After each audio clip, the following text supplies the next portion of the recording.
Yang kedua, kalau kita tengok pula ini dia Raja Haji Ali ini. Raja Haji telah dikemukakan di atas tadi. Raja Haji itulah individu yang bernama Raja Haji bergelar Al-Syahid fi Sabilillah. Konon-konon dia Raja Haji ni pergi perang kan. Sejarah Perak, silsilah Sunan Raja-Raja Perak telah diputar belik. Ini maksud penulis, makna diputar belik, makna dia dah banyak putar belik.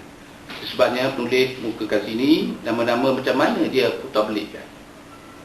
Itu yang penting, putar belik tu yang penting. Anak-anak Raja Alam Husin ini dipercayailah, ini semua anak-anak Raja Alam Husin, sebab dia ni menjadi hakim dalam buku sejarah Perak. Dia menjadi hakim selepas kematian Bush. Raja Alam Husin ni kawan karib kepada Sir William E. Maxwell. Turut juga terlibat ialah Raja Haji Ali. Kemungkinan cucu pun ada, tapi mungkin tak besar waktu muda. Tapi Raja Alam Husin tu dah tua. 4 sultan dan 4 buah negeri menggunakan khidmat mereka semua ni. Negeri Johor, Selangor, Pahang dan Terengganu. Okay. Kalau buku dalam buku Vintage Story of Perak disebut dalam muka surat yang 166 disebut The Guardian Genius of the State. Disebut tu Raja Haji Yahya bin Raja Muhammad Ali of Cenderia. Jelas, terang, Raja Haji Yahya bin Raja Muhammad Ali of Cenderia. 8. Tetapi dalam buku Vintage yang sama dia mengemukakan turunan Tan Saban. Dia ada sebut di bawah itu Tongah Berjalin ni dia ada adik namanya Tok Sah. Tok Sah pula ada anak namanya Pak Suli. Pak Suli ada Ngah Patih, kahwin dengan Tok Pawar Raja orang Jambi. Dapat anjung lom berdarah dengan Tengku Shah Abdul Rahman ni kahwinnya. Anjung lom berdarah ni. Dapat Tengku Busu Raja Daud Sahid. Dapat anak Raja Haji Yahya, Imam Berketuan. Tetapi di dalam buku Winstead dia tadi disebut tentang salah silah yang disusun ni semuanya adalah saya temakan daripada temakan Raja Yusuf yang mengatakan Raja Yahya keturunan Syekh Ahmad bertikar Raja Hitam. Syekh Ahmad adalah menantu Syarif Wisnu ataupun Sultan Muda Alauddin yang beristikan Raja Sabda Rasul putri kepada Sultan Iskandar Shah. Namun segala tersebut meletakkan Raja Sabda Rasul bersuamikan Raja Budak Rasul. Raja Budak sebenarnya adalah nama gelaran yang setara dengan penghulu bendahari orang kaya besar, iaitu di zaman Kerajaan Pacak. Gelaran yang dia maksudkan ialah budak Raja Budak, budak Raja ataupun hamba Raja. Maka dijadikan Raja Budak Rasul, kononnya puteranya Sultan Muzaffar Shah. Okay. Salah silah ni adalah susunan daripada Rajenan Raya Yusuf yang kita ketahui. Kita akan tengok perbandingan-perbandingan bahawa nama yang digunakan sebagai 4 sultan di 4 buah negeri. Seperti daripada yang disebutkan Sultan Abdul Jalil yang keempat. Kita akan lihat sejauh mana kegunaan mereka atas nama Sultan Abdul Jalil ini. Sultan Abdul Jalil ini sebenarnya adalah anak nama sebenarnya adalah Tok Ngah Abdul Jalil. Inilah nama yang antaranya yang diguna untuk melakarkan sejarah dalam buku Tuhfah Al-Nafis dan buku Misal Melayu. Nama yang paling terang sekali adalah keterangan dalam Tuhfah Al-Nafis. Tuhfah Al-Nafis dia katakan menurut kaul sejarah Tok Ngah, dia tak sebut Abdul Jalil sebab mereka nak menggunakan nama Abdul Jalil. Abdul Jalil ini adalah anak kepada Temenggung Hilang di Padang ataupun Tok Pajar. Temenggung Hilang di Padang, Tok Pajar. Mereka tukarkan sebagai Datuk Padang Saujana ataupun Tun Abdul Majid Hilang Padang Saujana. Dia mengambilkan istilah yang digunakan dalam pada hujung gelaran Temenggung, Tok Pajar, Hilang di Padang.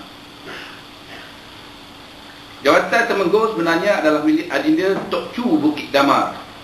Dia dipanggil kalau mengikut Sunan Temenggung Muar, digunakan salah silah ini sebagai untuk menurunkan salah silah Temenggung Muar daripada Temenggung Muar 1 hinggalah Temenggung Muar yang ke-7. Ini dimuat di dalam buku sejarah Keluarga Alul Baik Raja-Raja Melayu yang tulis oleh Haji Musafa dan Tun Zuzana. Buku ini baru diterbit dalam sekitar tahun 2000 tahun 2000, kemungkinan 2000 tahun 2002 begitulah. Jawatan Temenggung ini adalah sebenarnya milik dijadikan Temenggung Muar dan Temenggung Johor. Dia ambilkan keterangan daripada konon-kononnya Maharaja Sriviaja nikah dengan puteri orang kaya Dharma. Dia tak sebut Dharma. Dalam buku Tebak Nabi disebut Temenggung Abdul Jalil ada sebut. Dia kata dia konon-kononnya Sultan Abdul Jalil ini berpindah ataupun Sultan Mahmud, lepas Sultan Mahmud, Sultan Muzaffar, Sultan Abdul Jalil pergi ke Seluyut. Kerajaan di Seluyut berperang di Lindi. Berperang di Peringgi, jadi berpindah ke Seluyut, lalu membuatkan negeri di hulu Sungai Damar. Tiba-tiba muncul nama Sultan Abdul Jalil. Padahalnya adalah nama Tok Chu Bukit Damar. Tok Chu Bukit Damar ni adalah adik kepada Temenggung Tok Pajar bilang di Padang ni tadi, adalah cicit generasi yang kelima. Generasi kelima daripada Tan Sabah. Anak kepada Datuk Abdul Qahar Permai Diwangsa yang saya sebut tadi. Jadi dia melahirkan Syed Jaafar. Konon-kononnya puteri orang kaya Dharma ni dengan Sri Diraja ni dapat anak 3 orang. Syed Jaafar, Tun Habib Abdul Majid, Bahrul Bakar. Syed Jaafar ni sebenarnya dia ambil daripada nama Syed Jaafar, orang kaya Sari Mekah yang ada susunan melalui dalam keterangan mistik. Tuan Majid dia akan menurunkan si akad raja, Engku pada Ketuan, Engku Perdana Menteri, Engku Pandak. Jadi sebenarnya Engku Pandak ni nama sebenarnya Tok Ku Pandak Cegor Galah ni. Tok Ku Pandak Ahmad Cegor Galah ni. Dia ambil daripada salah silah orang besar negeri macam bendahara, orang kaya menteri di sekitar abad ke-18, iaitu zaman kerajaan Sultan Iskandar ni. Sultan Muzaffar di Perak. Dia ambilkan nama-nama ni jadikan salah silah Temenggung Muar. Tiba-tiba muncul Engku Ibrahim, anak Engku Buruk. Ke Buruk nama Engku Buruk dia tunggal Temenggung Muar 3.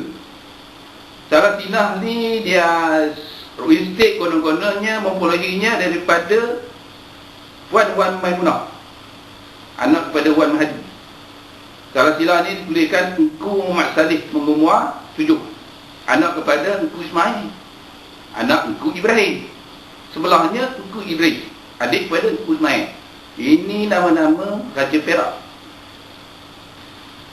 Saya cuba gandingkan di dalam buku saya letakkan dua salah silah ini disusun oleh Vinstick di dalam 2 buah buku karya beliau. Pertamanya bertajuk The Temenggung of Muar dan buku bertajuk A History of Perak. Nama yang disusun oleh nama-nama yang disusun ialah Datuk Pasir Raja, Bendara Sri Maharaja Padang Sarjana dan Bahrul Bakar yang tulis disusun sebagai silah-silah sekarang ni. Tok Chu Bukit Damar ni bertukar kepada nama orang kaya Dharma. Temenggung Tok Pajar hilang di Padang bertukar kepada nama Tun Habib Abdul Majid Padang Sarjana. Nama Bahrul Bukit Damar bertukar kepada Marhum Bakar. Nama Tok Ngah Abdul Jalil tukar pada Sultan Abdul Jalil. Gelaran oleh Karama ni terhasil daripada gelaran orang kaya besar Perak. Maharaja Sri Raja, menantu orang kaya Dharma, terhasil pada nama Sri Maharaja Diraja Perak tahun 1655. Nama geran Engku Perdana Menteri dan Sri Amar Diraja Temenggung Muar 2 adalah geran Sri Amar Tuan Hamid Majid dan gelaran Datuk Bendahara Sri Maharaja Besar. Ini semua dimuat dalam buku Yusuf, halaman ke-142. Dalam buku Sunan Muhammad Yusof tahun 1865 dapat tulis bahawa buku Tupak Nabi juga adalah sunan beliau, tetapi disusun oleh selepas kematian Fakir Muhammad Saleh. Di mana nama buku Muhammad Saleh ini tadi, iaitu pada tahun 1915. Biasanya seorang penulis akan menyusun buku menggunakan nama-nama seorang tokoh bagi menguatkan sesuatu sejarah yang dikemukakannya. Fakir Muhammad Saleh merupakan Datuk Bentara Luar, bukan Temenggung. Kalau mengikut susunan salah silah yang dikemukakan sebagai Temenggung Muar ni adalah Engku Muhammad Saleh, Temenggung Muar ke-7. Padahal Engku Muhammad Salehnya namanya Fakir Muhammad Saleh, jadi Bentara Luar yang beriman dengan kerajaan Johor. Dia juga seorang yang berjasa terutama membuka Bandar Muar pada tahun 1887, yang sehingga Puan Muhammadah bin anak Wan Mahdi sendiri letakkan Muhammad Saleh sebagai Temenggung Muar 7.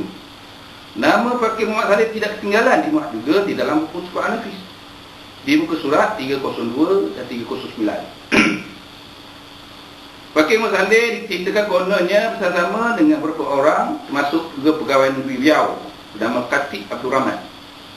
Dalam buku Tupak Nafis tersebut dijadikan nama Temenggung Muar terakhir Wan Abdul Rahman kepada Wan Mahdi. Kononnya pergi menghantar Raja Ahmad ke Pulau Pinang kerana untuk mengerjakan haji. Persoalannya, adakah benar Raja Ali Al-Haji tersebut telah menyusun buku yang dinyatakan di atas berlaku pada tahun 1865, sedangkan nama tokoh tersebut meninggal dunia pada tahun 1915. Masakan mungkin Muhammad Saleh seorang tokoh terkenal membiarkan saja namanya berada dalam buku Tupak Nafis? Dan dalam buku Tupak Nafis dijelaskan supaya Muhammad Saleh ini dijadikan orang suruhan yang dipertuan. Malah apabila bertemu dengan Raja Ahmad, dengan segera Muhammad Saleh mencium kaki Raja Ahmad. Sedangkan Raja Muhammad Saleh tersebut, Engku Muhammad Saleh tersebut adalah guru Al-Quran pada yang Tuan Muda Raja Jaafar di Terengganu. Tongah Jalil adalah saudara Tok Cuk Bukit Damar, telah dicipta putera, kononnya putera daripada Gara Sultan Abdul Jalil bernama Raja Abdullah. Pekerjaan di Johor, dia berpindah ke tempat bernama Sungai Rayuan Pasir Raja. Ini buku tersebut dalam buku Tupak Nafis halaman yang ke-8 dan 9. Setelah Temenggung Muar sebenarnya mengambil Syed Jaafar, kononnya Syed Jaafar bergelar Datuk Pasir Raja. Sewajarnya apabila Tok Ngah Sultan Abdul Jalil membuka negeri di hulu Sungai Damar, maka puteranya berpindah ke Sungai Rayuan Pasir Raja, digelarkan dengan Datuk Pasir Raja. Maka manakala Datuk saudaranya digelarkan gelaran Tok Cuk Bukit Damar. Ini kerana Tok Abdul Jalil tersebut adalah putera kepada Temenggung Tok Pajar hilang di Padang. Jadi maknanya salah silah Temenggung Muar ini disusun menerusi nama-nama yang terdapat kepada sejarah Perak, orang besar Perak dan Engku Muhammad Saleh ini, orang yang terkenal.